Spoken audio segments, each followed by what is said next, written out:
ഇത് കണ്ടോ? A four Ramankutty, അപ്പുറത്ത് ഫോർ ഉഷ ചേച്ചി.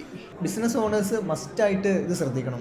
IBM കൊച്ചി കണ്ടക്ട് ചെയ്ത കോൺക്ലേവിൻ്റെ തീമാണിത്. വളരെ സാധാരണക്കാരായിട്ടുള്ള ആളുകളുടെ ബിസിനസ്സിൽ വളരെ അഡ്വാൻസ്ഡ് ആയിട്ടുള്ള പോലത്തെ ടെക്നോളജീസ് ഇംപ്ലിമെൻറ്റ് ചെയ്യുന്നതിൻ്റെ സാധ്യതകളാണ് ഇവിടെ ഡിസ്കസ് ചെയ്യുന്നത്. ഇവിടെ വന്നപ്പോൾ എനിക്ക് തോന്നിയൊരു കാര്യം, ഒന്നും ഇല്ലെങ്കിലും കംപ്ലീറ്റ്ലി ഫ്രീ ആയിട്ട് അവൈലബിൾ ആയിട്ടുള്ള ഒരുപാട് ടൂൾസ് ഉണ്ട്. അപ്പം ഇത് ബിസിനസ്സിൽ ഉപയോഗപ്പെടുത്തി ബിസിനസ് മാക്സിമം ഒപ്റ്റിമൈസ് ചെയ്യാൻ നമ്മൾ ശ്രദ്ധിക്കണം. ഗൂഗിൾ ഷീറ്റ് അതിലൊന്നാണ്. നമ്മുടെ ബിസിനസ്സിൻ്റെ inventory, finance management, sales track ചെയ്യുക, അങ്ങനെ ഒരുപാട് കാര്യങ്ങൾക്ക് ഗൂഗിൾ ഷീറ്റ് യൂസ് ചെയ്യാൻ പറ്റും. അതുപോലെ തന്നെ ഒരു ടൂളാണ് ഗൂഗിൾ ഡോക്സ്. ഇപ്പോൾ നമ്മൾ വേർഡിൽ യൂസ് ചെയ്യുന്ന എല്ലാ കാര്യങ്ങളും ഗൂഗിൾ ഡോക്സ് വെച്ചിട്ട് ചെയ്യാം. പിന്നെ ഗൂഗിൾ ഫോംസ് യൂസ് ചെയ്യാം. പിന്നെ അതുപോലെ യൂസ് ചെയ്യാൻ പറ്റുന്ന ഒരു ഫ്രീ ടൂളാണ് ട്രെല്ലോ എന്ന് പറയുന്നത്. ടാസ്ക് മാനേജ്മെൻറ്റ്, ട്രാക്കിംഗ്, ഇങ്ങനത്തെ കാര്യങ്ങളൊക്കെ ട്രെല്ലോ യൂസ് ചെയ്യാൻ പറ്റും. അക്കൗണ്ട്സ് മാനേജ് ചെയ്യാൻ നമുക്ക് യൂസ് ചെയ്യാൻ പറ്റുന്ന ഒരു ടൂളാണ് സോഹോ ഇൻവോയ്സ്.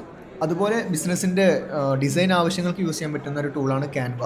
അപ്പോയിൻമെൻറ്റ് മാനേജ്മെൻറ്റ് കാര്യങ്ങൾക്ക് വേണ്ടിയിട്ട് യൂസ് ചെയ്യാൻ പറ്റുന്ന ഒരു ടൂളാണ് കലൻഡ്ലി. ഇതുപോലത്തെ ഒരുപാട് ടൂൾസ് അവൈലബിൾ ആണ്. അതായത് ബേസിക് ഒപ്റ്റിമൈസേഷൻ നമ്മുടെ ബിസിനസ്സിനകത്ത് ചെയ്യണമെന്നുണ്ടെങ്കിൽ ഇതുപോലത്തെ ടൂൾസ് യൂസ് ചെയ്താൽ മതിയാവും. ഇതെങ്കിലും നമ്മൾ ബിസിനസ്സിനകത്ത് ചെയ്യണം. ഈ ഒരു കാലത്ത് ഒരു ബേസിക് ആയിട്ടുള്ള ഒരു സ്റ്റെപ്പെങ്കിലും എടുത്തില്ല എന്നുണ്ടെങ്കിൽ ബിസിനസ്സിൽ നിന്ന് നമ്മൾ ഔട്ടായി പോകാനൊക്കെ ചാൻസ് ഉണ്ട്. അറ്റ്ലീസ്റ്റ് വേണ്ട കാര്യങ്ങളെങ്കിലും ഒപ്റ്റിമൈസ് ചെയ്യാൻ വേണ്ടിയിട്ടുള്ള ഇതുപോലത്തെ ടൂൾസ് എങ്കിലും യൂസ് ചെയ്തിട്ട് മാക്സിമം ബിസിനസ്സിനെ അഡ്വാൻസ് ചെയ്യേണ്ടത് നമ്മളിപ്പോൾ ഈ ഒരു കാലത്ത് നമ്മൾ ആവശ്യമാണ്.